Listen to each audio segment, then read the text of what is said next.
Destined to Fight, India and Pakistan, 1990 to 2017, is an in-depth exploration of the embattled history of India-Pakistan relations for the past quarter of a century. An initiative by the Times Group Books, the publication division of the Times of India. The book has been edited by our op-ed editor, Swagato Ganguly. Sometimes in the heat of daily events that pepper the fraught relationship between India and Pakistan, we fall into this trap of believing that this moment is it, that this, whatever is happening between these two countries has never happened before, it's unprecedented, it's the first time ever, and that can influence, the way we look at the events, it can influence how we report the events, it can influence how we analyze those events. And that's why this anthology of essays and articles, all published in the Times of India, within this period of 1990 to 2017, gives us this valuable peephole into our recent past and holds lessons, examples, and perhaps shows us the way to the future. The choice of 1990 as the starting point for this collection is no coincidence. That was the year when the Kashmir issue acquired a jihadi edge, when Pakistan began a decade of proxy war by exporting terrorism into the valley. India did not help its own cause by mismanaging the state, its politics and economics, which provided a fertile ground for what I would call a regrettable decade. As Raja Mohan offers in his foreword to the book, Pakistan's nuclear weapons gave them the cover to sustain this low-level conflict against India in Kashmir and later in other parts of India, nurture groups like LET and Jaish-e-Mohammed, all under the belief that India would not be able to strike back with its conventional superiority, constrained by the fear of nuclear escalation. In these 25 years, Pakistan has never failed to remind us of its nuclear weapons. But 25 years later, despite the Kargil war, the parliament attack, a series of terror attacks from 2006 to 2008, culminating in the Mumbai attacks on November 26, 2008. And it's interesting that we are discussing this today, which is 8 years hence, 9 years hence.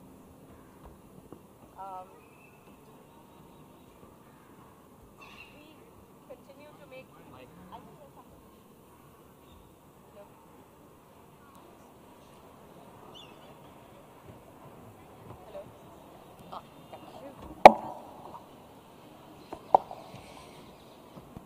9 years after the Mumbai attacks of 2008, the reality looks a little different than what we had then imagined it to be.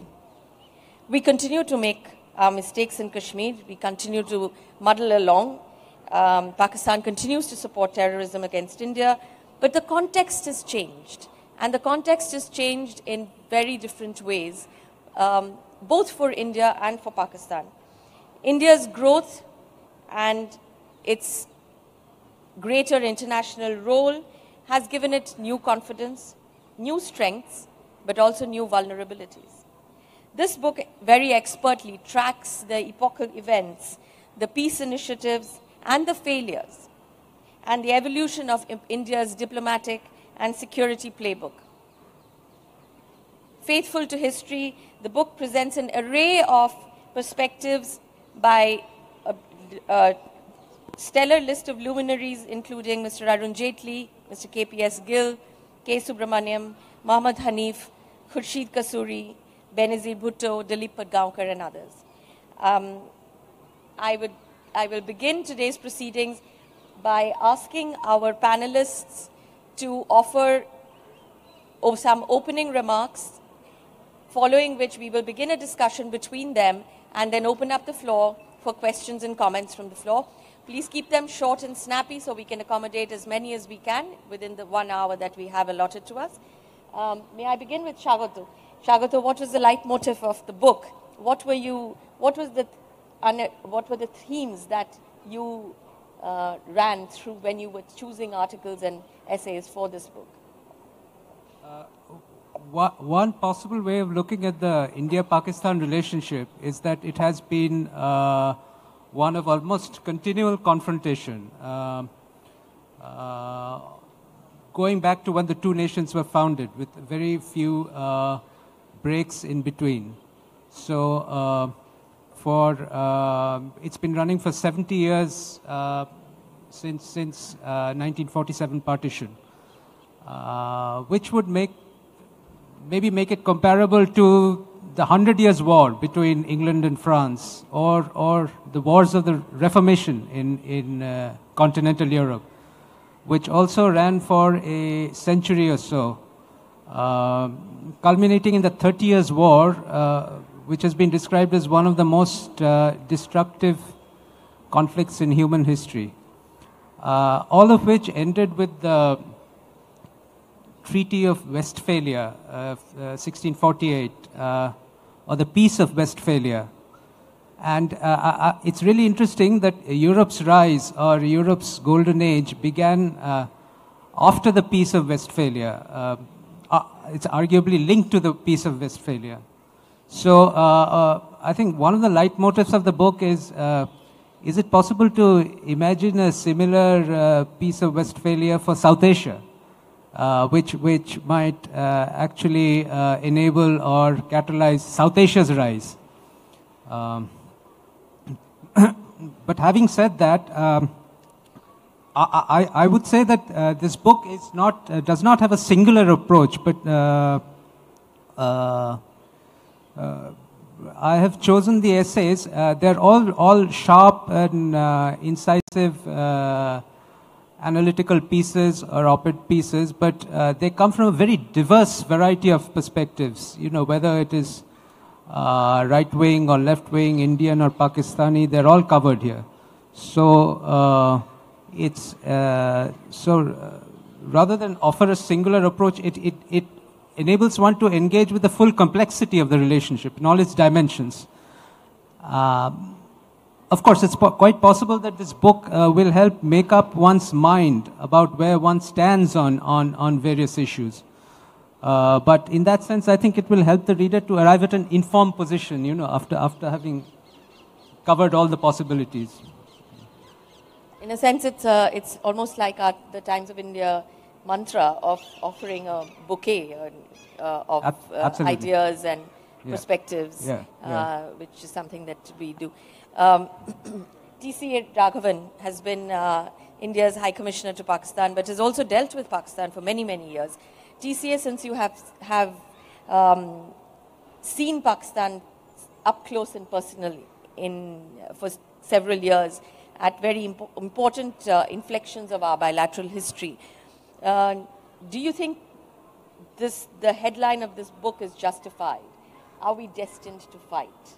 And if you were to offer us perspectives on where we are going right and what we are doing wrong, and how do you look into the crystal ball, and what do you see there? Thank you very much for inviting me, and very happy to be here as part of this distinguished panel. Are we destined to fight? Possibly, but possibly not. I mean, are you destined to do anything? It's really up to you and how you see the world. But what I do feel is that it's important that you don't fall into, or we don't fall into a India-Pakistan parochialism all the time. Relations between neighboring countries can often be very difficult. One of the most profound things ever said to me when I served in Pakistan was by the South Korean ambassador. And he said, I don't know what you're bothered about, because I really envy your relationship with Pakistan. Now, if you look at India-Pakistan relations from a North Korea, South Korea perspective, it's all right. It's not great, but it's okay. Or you look at it from the perspective of Israel and some of its Arab neighbors, it's okay. But if you look at it from the perspective of other relationships, it's not so good. Neighboring countries have this tangled legacy of history and territorial issues to deal with. Look at Japan-China. Very, very contested views of history and a particularly bad history in the 20th century. Sure. Japan, South Korea, same kind of analogy. The point is that at that end of the spectrum, Japan, China, or Japan, South Korea, they've imparted more stability to their bilateral relationship, which we have not been able to do with Pakistan. So then you have disaggregated the relationship away from destiny into what are the things which you could have been able to do but have not succeeded. And I think if you take a disaggregated approach about what is possible and why is it not possible today but possibly could become more feasible in 5 years or 10 years, then possibly you will end up with a more constructive approach rather than, as Stephen Cohen has written a book, that possibly you could be shooting for a century.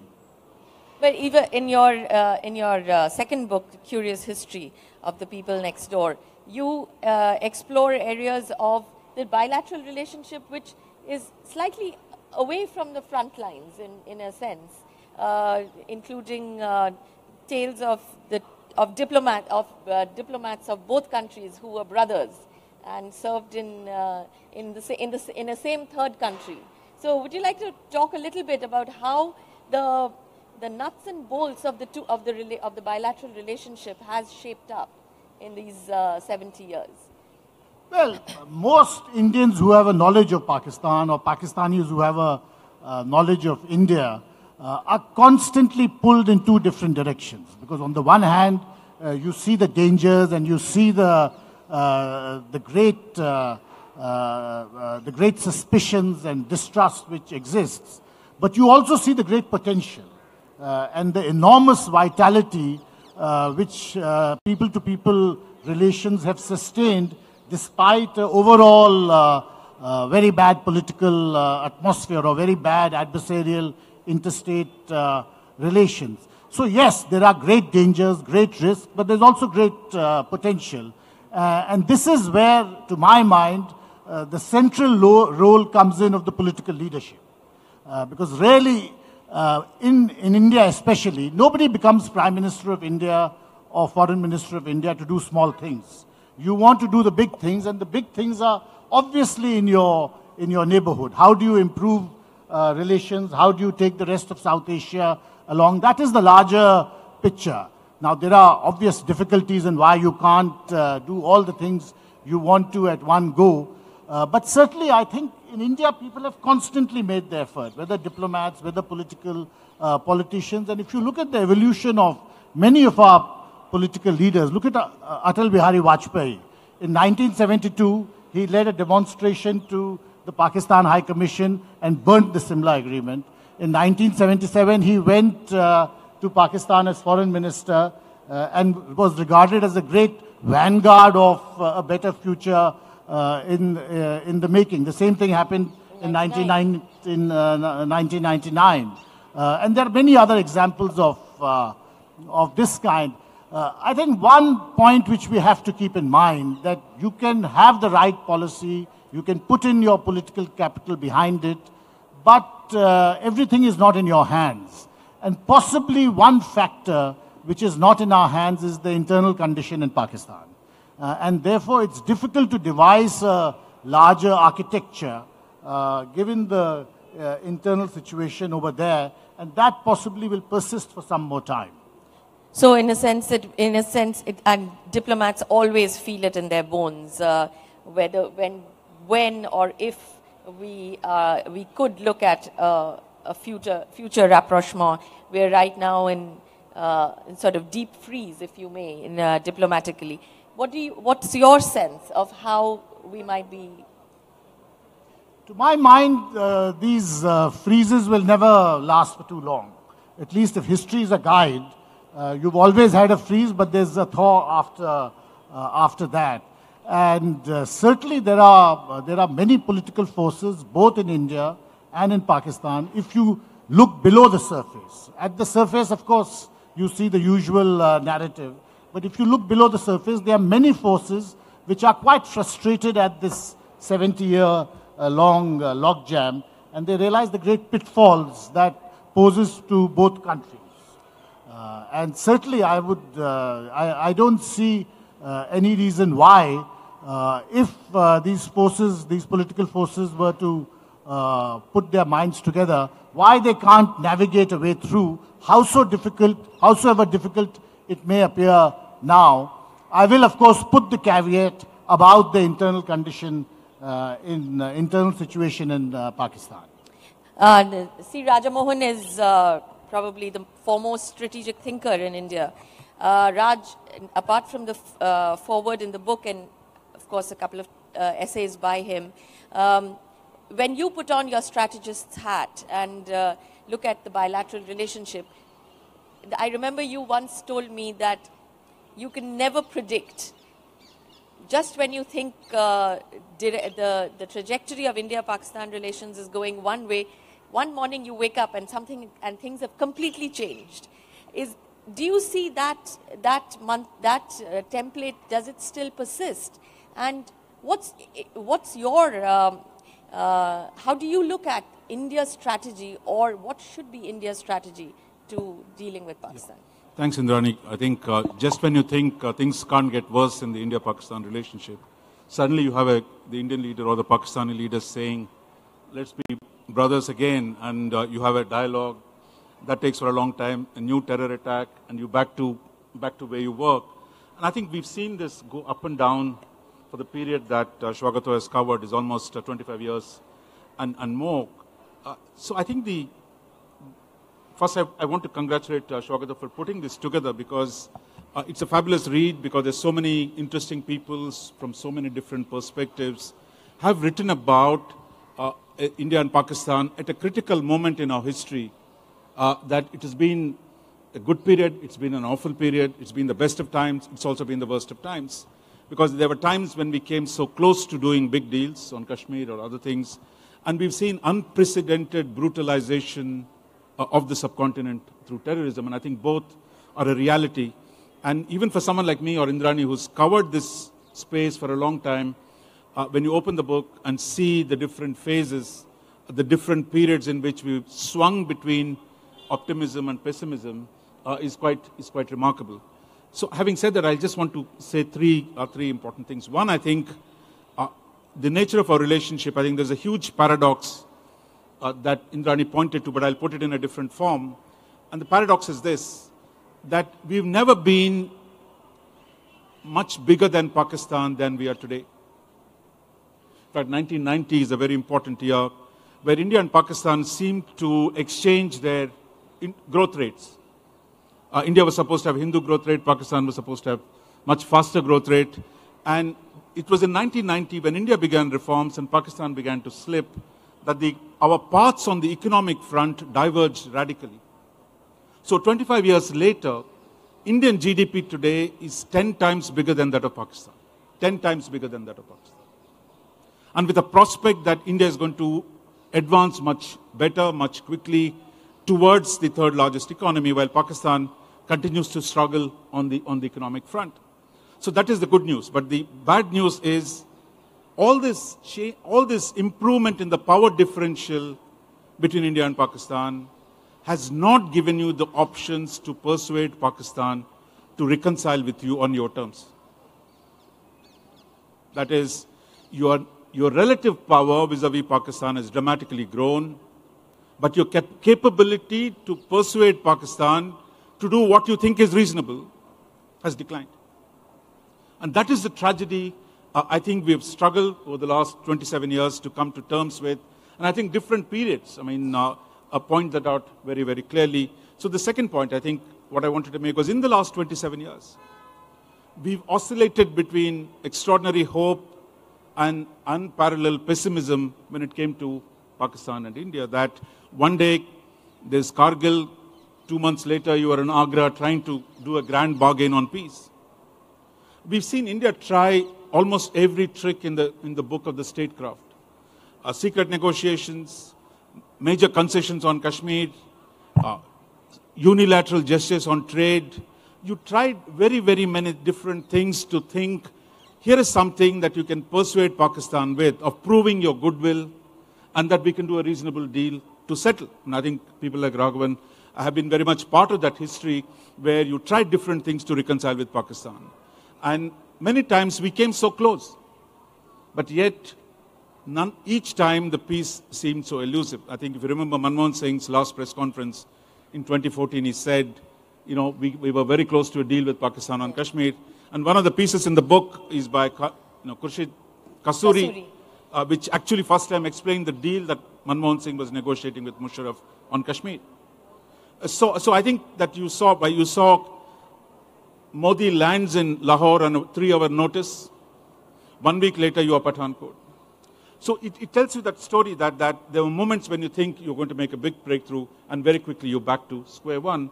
So given this history, where does this lead us? As I said, the bad news has been quite a bit, and I think it's quite clear that Pakistan is not ready to accept your terms for peace.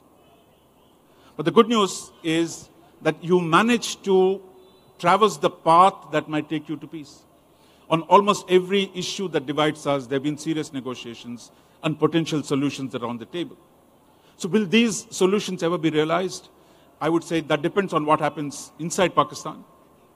And I think Ambassador Raghavan said how difficult it is for us to change internally in Pakistan. But it's only internal change in Pakistan where the civilian society can overrule the dominance of the military. That's been the primary problem in Pakistan, that we will be able to find those solutions. Now, that brings me to the last point, which is that we must find that balance between pessimism of the intellect and optimism of the will.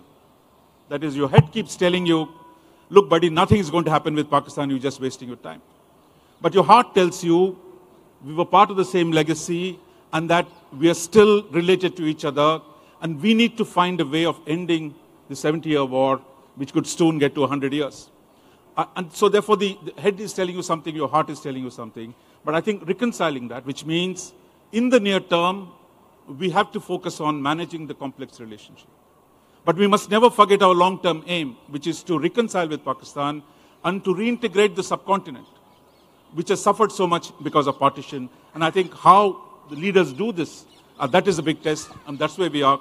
So I would in the end say, it looks like we're going to fight, but we shouldn't give up the hope and the effort to find peace. Raj, in the last 3 years, since Prime Minister Modi made that unscheduled birthday stop in Lahore and almost sort of threw us out of our Christmas slumber, because I think it was Raghavan who was racing to Lahore from Islamabad. You'll have to tell us that story, because I think I'm sure everybody would want to listen to that particular story. But Raj, from there, we have traveled, another familiar pessimistic path. And today we are in a space where SARC, the institution for this region, in a sense, has died, and a different child has been placed in its place. We have 2 or 3 other smaller institutions that are growing or that we are nurturing, because SARC obviously is not going anywhere. We are at the end of 2017. Pakistan has elections in 2018. We have elections in 2019. If you were to look forward with the advantage of what you know and what our experience tells us, what are the 3 things India should be looking for, and what are the 3 things India should be doing if we have to, even if we don't bring a closure, but if we have to change the narrative between these 2 countries? I mean, you can hope for, I can tell you what we can hope for. One, for example, it makes no sense for not to have trade between Amritsar and Lahore, which were twin cities till 1945. That Pakistan is not willing to open up that border for trade, even though every single, you don't have to be a rocket scientist to figure out goods are much cheaper imported from India. They can import petroleum from India, and on all these issues there were negotiations. But I think Pakistan is not willing to do minimum, because they would rather have an economic integration with China than with you. Now, you can quibble with that, but the fact is, you try to change that course, you have not. So when today we talk about China-Pakistan corridor, where the geography of the subcontinent is going to be changed by the alignments, economic alignments that Pakistan is making. But that's a choice Pakistan has to make. That's why you go to some other institution, because you can't convince Pakistan to open up its border for trade with India, which is what most other countries have done, even when they have rivalries. Second, I think, is, as I said, about internal change. That there have been repeated hopes that the civilian control will emerge over the military. But even strong prime ministers like Nawaz Sharif, 3 times prime minister, just been ousted in a minor kind of, it's not even a unsung, unheralded coup of the kind where unceremoniously is just done. Every time the civilian leaders, both of them come and tell us, look, let's do something different. But the problem is the civilian leaders in Pakistan today have no power either to do harm or to do good. So that takes you back to the military, with which, how do you negotiate with the military? When they're in office, that is, when they're sitting in the front office, they're open to negotiation. But in the real back office, they block, undermine all negotiations. So I would say the only hope is internal change. And I think everything will change someday. I mean, I think the question is, are there things that we can do to produce internal change in Pakistan? And that's where maybe Ambassador Raghavan will have something to tell us. Raghavan has a couple of things that he will tell us, but I will come back to you with the China question. Raghavan, I think we would like an edited account, I'm sure, of how that day worked out, and if you could answer what Raj raised on the future. Well, how the day worked out was the Prime Minister was in Kabul, and he made a phone call to Prime Minister Nawaz Sharif at about, I think, 9:30 in the morning. And in the course of the phone call, Prime Minister said he would stop over in Lahore. So it wasn't as dramatic as, because he had the rest of his engagements in Kabul to do, and at the end of the day was going to leave for Lahore. So we had a fair amount of time to get to Lahore to receive him and so on. But of course, the drama of the occasion was immense, not just because that it had not been fixed in advance and nobody knew, but the drama of the occasion was really because here was the Prime Minister of India putting his personal political capital behind the India-Pakistan process. That was really the point which grabbed international attention and made it such a powerful occasion. Now, as Raj said, unfortunately, it didn't work out the way we had expected. And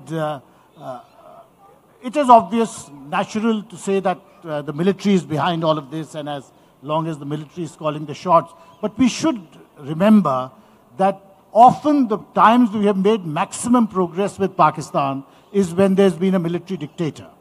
With Ayub Khan, we had the Indus Waters Treaty. President Zia, as the military dictator, paid 5 visits to India through the 80s. Otherwise, a very difficult time, terrorism in Punjab, the situation in Afghanistan, all of that. But he kept coming to India. And then with Musharraf himself. So I would like to think that the problem is not simply the military. The problem is an internal one where the military doesn't trust the civilians and the civilians don't trust the military. And we get caught in the crossfire, so to say. And you have no means or you have no instruments to try to restore trust between these two internal Pakistani forces. This is the complexity of the India-Pakistan situation. So if you were to ask me what should we do, I think we have to be mindful of the limits of what we can do and cannot do. The other thing is, of course, we have to be on our guard with respect to terrorism, with regard to military adventurism of the kind that Kargil has gone through. But I think it would help in the medium and long term if we were also mindful of the tremendous difficulties Pakistan internally faces. Because while we are victims of terrorism perpetuated by Pakistani entities, they have paid a terrible price for the set of policies they have chosen to follow. Raj, to go back to the China question, given Pakistan's current relationship with China, is India's Pakistan policy a subset of its China policy? And if so, what is the new element that is brought in, and how do we deal with it? Because I think we're just beginning to see, I think, a dramatic transformation of China-Pakistan relationship. Or if you look at the last 30 years, in fact, some of the things happened in the period that Swagato's book covers, the transfer of nuclear technology from China to Pakistan. Very unusual. No other country has helped another country to acquire nuclear weapons, but China has done. And China continues to back Pakistan. We say even a simple thing like in the UN resolution against Masood Azhar, they're not willing to support us. Whatever we get on the international thing, the Chinese say Pakistan must also be given a membership of the nuclear club or a nuclear deal, whatever it is. I think so the Chinese defense of Pakistan and the embrace has become much, much tighter. And I think this is going to change the nature of our geography, that if the trade flows, if the logic of the Pakistan economic corridor works out, then the way the subcontinent is going to look is going to change.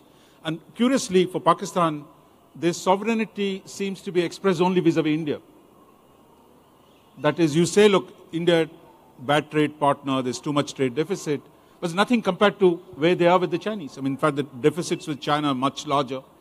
It's only recently, a couple of English newspapers in Pakistan have been criticizing the CPEC, the China-Pakistan corridor, the terms that Pakistan have agreed, no country would agree with another country.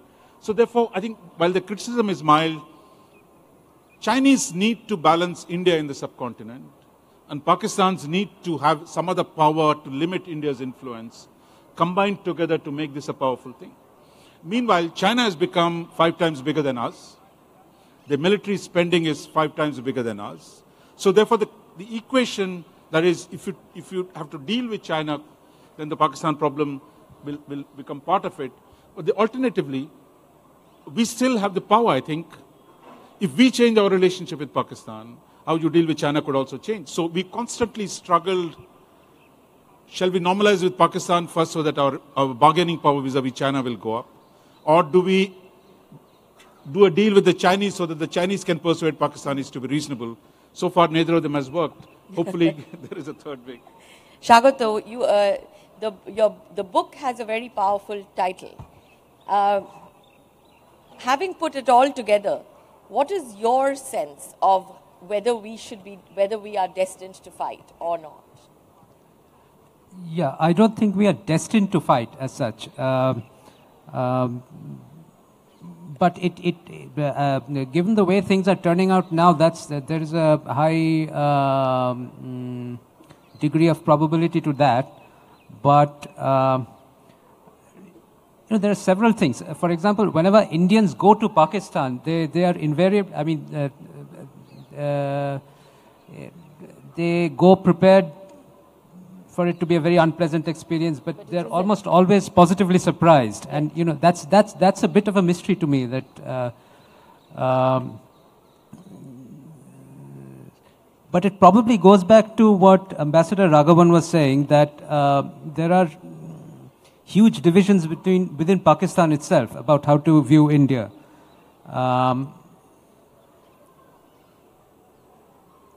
And also, Ambassador Raghavan mentioned political leadership. I think that is a very big issue, the character of political leadership. In fact, I have an essay in the book which basically riffs from a book that Nisit Hajari has written on the Indian partition. It talks about how the kind of personal equations that the fathers of our nations, Muhammad Ali Jinnah, Gandhi, Nehru, and so on, enjoyed. There was a kind of bad chemistry between them, which eventually resulted in bad chemistry between India and Pakistan itself. And once you kind of set the ball of actually, at one moment of time, after Pakistan was formed, Jinnah actually envisaged that the relationship between India and Pakistan would be like the relationship between the United States and Canada. Which might look very naive by hindsight, But that Indians and Pakistanis, if they meet in the United States or Canada, for instance, they get along famously. And I think it is possible to replicate that relationship here as well.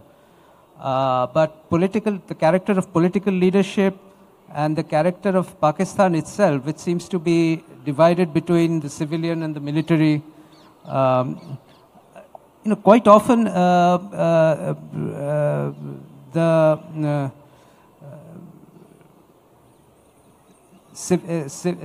whenever the civilian leadership might want peace with India, they have been actually deposed.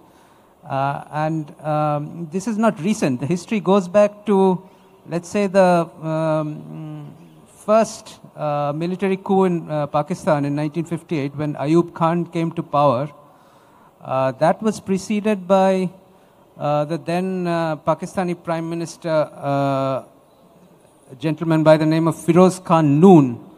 He was talking up the folly of war with India from Pakistan's point of view. And that was soon followed by the military coup when Ayub Khan took over. And after that, of course, Ayub Khan initiated Operation Gibraltar and the 1965 war and so on. And even now, if you look at Nawaz Sharif being deposed, that came soon after the so-called Dawn leaks, when apparently the civilian government was putting pressure on the military that the foreign relations are getting, Pakistan is getting isolated and so on. Right, we will now open to questions and comments. Do introduce yourself, keep them short and snappy, and we should be able to accommodate Raminder. And yes, wait, no, the gentleman in the middle right there. I think you'll need a couple more mics to run around. Yeah. Can I? Just a moment. You'll need to go out. You'll need to go out in the audience, right?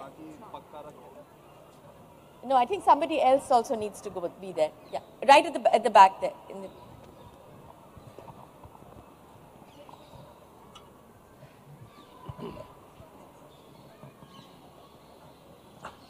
Hi. My name is Raminder Singh. I'm a former Times of India staffer. You speak up a little. Yeah. I'm curious about how the Times of India people on the stage, whether they wonder. I think we can't hear you very well. Whether you Times of India representatives on the stage ever wonder about the role that the Times Group has played in creating a narrative which is pushing the country towards this destiny that we must fight. Though the question that arises obviously because of the tone and approach that Times Now used to take. So whenever I was listening to Times Now, I would think, ye to jang karwa ke chhodega. You know, my question is to Mr. Raghavan, how does this hyper-nationalistic narrative, which is put out by our TV channels, how much more difficult does it make your job of trying to mend relations with Pakistan? Thank you. We'll take a couple of questions and then run it. Sanjeev, there is a question for you. Yes, go ahead, and then the gentleman. Yeah. No, the gentleman right behind you. No, you hold on. You're the next. Go ahead, sir. Okay, this is for Mr. Raj. If you could speak. This is for Mr. Raj Mohan. My name is GB Bagai. In my opinion, the biggest enemy of the Indian Muslim is Pakistan itself. Anyway, I had spoken to Mr. Ambassador Richard Verma of the US some time back, and I said, look, you've got to persuade the elder brother India to offer to reconcile without expectations. Why can't India forget the quid pro quo and offer unilaterally to convert the LOC into its international border? Why do we always want expectations from Pakistan? Thank you. The next. Yeah, my name is Seema Sapra. My comment is that I haven't heard any mention of the US role as, in creating this problem and maintaining this problem. I mean, we've had the legacy, the historical legacy of the Kashmir territorial dispute, but all through, until the 1990s, India, Pakistan have also been a theater of the Cold War, including what was happening in Afghanistan. And since then, I mean, the US military, the US intelligence services practically own Pakistan right now. I mean, they own their military. Can you speak up, please? I think they control their politicians. So, and the US has an agenda here. It has a role in maintaining this conflict and keeping it alive. And I mean, I haven't heard any discussion of that. And of course, China comes in also now as a counter response to the US. And Pakistan is a failed state. I mean, Pakistan is we need to help Pakistan get out of the clutches of the US, and also enable Afghanistan to sort of normalize again, and only then can we have peace in South Asia. Thank you. I'd like you to respond to the questions, Sanjeev, since there was a direct question to you. I think maybe. Okay, so the question that you had regarding Times of India position. So for years now, Times of India has actually had a position which says that editorial staff is free to look at the perspectives that they believe they need to follow. And because we have a flotilla approach to media, we have many media channels and many media publications, you will notice that there are different publications espousing different stances and different tonalities on issues that come up to the fore. And therefore, Times of India as a group, if you look at it, actually is able to project multiple points of views and multiple perspectives to the audiences, and that is perhaps the right way to look at media responsibilities. Raghavan, would you like to respond to some of the questions?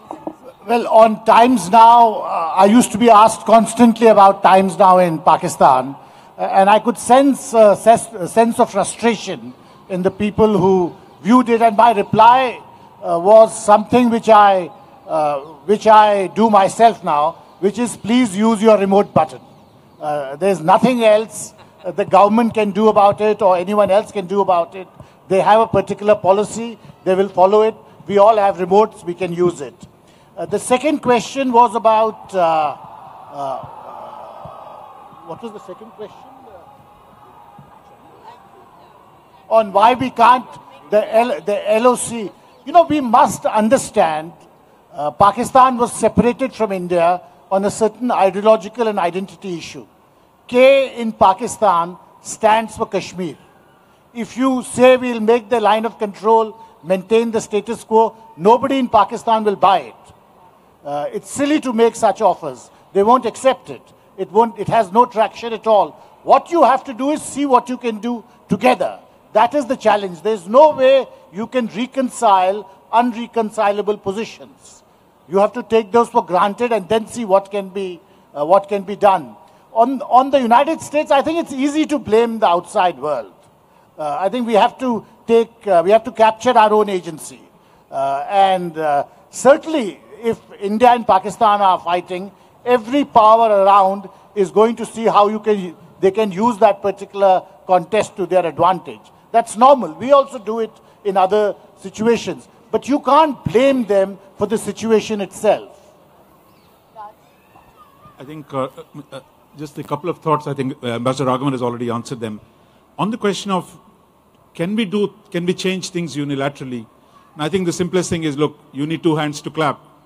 And if you look at since 1990, every single Prime Minister of India has tried the unilateral option in one way or another.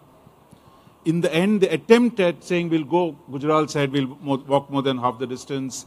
Mr. Vajpayee, Mr. Manmohan Singh, and Mr. Modi, everyone has tried ways of resolving the issues. And I think, as I said, we're not in a position to persuade Pakistan to accept reasonable terms. I mean, I think that's part of the problem. Second, look, I think to say,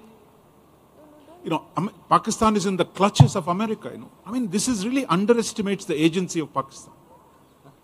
I mean, I think it's an insult to Pakistan's capabilities. I mean, I just want to tell you, in 1954, Pakistan signed a so-called military alliance agreement with the Americans, an anti-communist alliance. They were members of SEATO, CENTO, and there was a bilateral military pact. All was meant to oppose not India, but to oppose communism.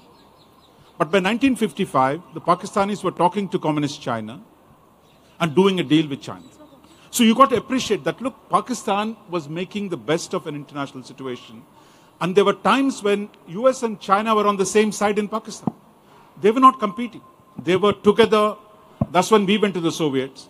So I think that is the history. So I don't think we should simplify it by saying Pakistan is in the clutches of Americans. If only the Americans give up. The Americans last 2 years, they've been saying... No, I'm just telling you the American complexity. Last 2 years, even today, Americans have made a statement on Hafiz Syed. Do you think Pakistan will agree to what the Americans are telling them? No way. That is the reality we have to deal with. Yes, sir, at the back. If you could make one more appeal, could you please keep your questions short? Because yes, there are lots of people asking. Yeah. My name is B.C. Rastogi, former civil servant. Question is very simple. It has been mentioned that the change inside Pakistan is a must for improvement in relations, that the people-to-people relationships is different from the government-to-government relationship. The question that I want to ask is, Balochistan has not been mentioned in the discourse today. Is it going to create any problem between India and Pakistan? Thank you. The gentleman at the back in the blue jacket. Good afternoon, ma'am. And I welcome all the luminaries on the stage. They provide. Can you just get to the question? My question right now is, ma'am, that why is it in India that all panels are Pakistani apologists? You know, I'll take a little hardline stand. In my view, Pakistan... Hold the mic to your... Yeah, Pakistan is a neighborly nuisance, a regional infirmity, and a global pest. You have a question. Yeah, I have a question. Just get to the question. Yeah, my question is that why are we saying that we can reconcile with Pakistan when Pakistan is almost a theocratic state? It is not interested in reconciling with India. It says that it's a Muslim majority state and it can't coexist with Hindus. Thank you. Thank you. That is the DNA of Pakistan. Thank you. Sir. Sir, please allow me to speak in Hindi because I prefer that. Sure. मान्यवर मेरा ये कहना है, जब भी मीटिंगों में हम जाते हैं, हम एक ही बात देखते हैं, सोल्यूशन चाहिए, सोल्यूशन चाहिए, सोल्यूशन चाहिए. कश्मीर का सोल्यूशन चाहिए, पाकिस्तान का सोल्यूशन. सवाल. Madam, this is very important. Solution कभी नहीं मिला. उसका कारण है, मैं आपको बता दूं. No. कश्मीर की समस्या पाकिस्तान में देखते हैं. I'm sorry to interrupt. But आप सवाल दे दीजिए. आप सवाल जब तक sir, I want from you all. जब तक इंटरनेशनल रूलिंग एलीट्स ये नहीं चाहेंगे कि इसका सॉल्यूशन निकले, इसका सॉल्यूशन नहीं निकलेगा, आप सॉल्यूशन निकाल के देख लो. Thank you. Thank you. Is there another question? This gentleman here. Hello, sir. I'm Vivek. I have a question for Mohan. Okay. We have one more question. We'll have time for one more question. At the back there, the gentleman at the back, yes. Yes, go ahead. Sir, you mentioned that India grew 10 times larger vis-a-vis Pakistan. You'll have to speak into the mic. Yes. But you have mentioned that India grew 10 times larger vis-a-vis Pakistan. We can't hear you. You'll have to speak into the mic. Yeah. Yes. You mentioned that India grew economically 10 times larger vis-a-vis Pakistan, but our capabilities haven't increased. So, we grew economically 10 times larger than Pakistan, right? You mentioned that, but our capabilities haven't increased in terms of that. And like, what is responsible, or rather, who is responsible for that? Thank you. The last question out there. Hi, Sunil. Sunil Sinha from Times of India. My question is for Mr. Raghavan. The Crown Prince of Saudi Arabia... Could you speak up, Sunil? The Crown Prince of Saudi Arabia has been promising to reimpose a pre-79 version of Islam, and he insists on using the word reimpose and not reinterpret. So if he is successful in doing that, do you see that having some sort of effect in the internal situation in Pakistan? Thank you. I will now ask the panelists for closing remarks. I'm sorry we're running out of time. There is another session that comes afterwards. we'll take that offline. And so, shall we begin with Sanjeev? Do you have? Can you give us a sense of whether the Times Group? We have had the most famous outreach to Pakistan by any private entity, which was the Aman Ki Asha, and we did that for a few years. What were the lessons learnt in your view, and do you see any prospect of a? So I don't know of anybody who would ever say that peace is not desirable, and a solution is really an effort towards creating a situation where there is peace at the border and in both the countries. And therefore, seeking a solution, in my mind, which was a comment that came from the audience, is always a good thing. And it's always something that a responsible government would do. And therefore, I think we should be lauding our government, several governments, of making those efforts, whether unilaterally or bilaterally. So that's the comment I have on that. Thank you. Raj? Yeah, two brief comments. I think that was a good question. Why is it India 10 times bigger economically than Pakistan, but can't persuade Pakistan? I think essentially, thank you for asking that question. Because of nuclear weapons and terrorism, that Pakistan has developed an asymmetric strategy. They're not trying to match you in economic power or military power by adopting to terrorism, that they put you in a fix where today you can't use conventional means of the kind that used in 65 or 1971. The terrorism has created a set of conditions under which persuading Pakistan to do something else has become difficult. So the asymmetric nature of the strategy is where we don't have answers. The second, I think, just as nuclear weapons were important, 79, I'm glad you pointed out, 79 was a defining moment for the subcontinent. Till then, India and Pakistan had disputes. There was irredentism. There was a border question. But the spread of radical Islam after the Iranian Revolution, the Saudi response, the Soviet invasion of Afghanistan, all transformed the subcontinent. The kind of terrorism we see, the kind of extremism we have seen, were all a consequence of those two, Iranian Revolution and the Russian intervention in Afghanistan. And I think the last 30 years have produced a set of outcomes. If the Saudis think that it has hurt them badly, and if they're willing to take a new course, I think we should wish them well and see what they mean can actually be translated. Thank you. Swagato, closing thoughts on the book, and if there is a second book that we can expect. Well, Times of India has a very rich archive of essays, which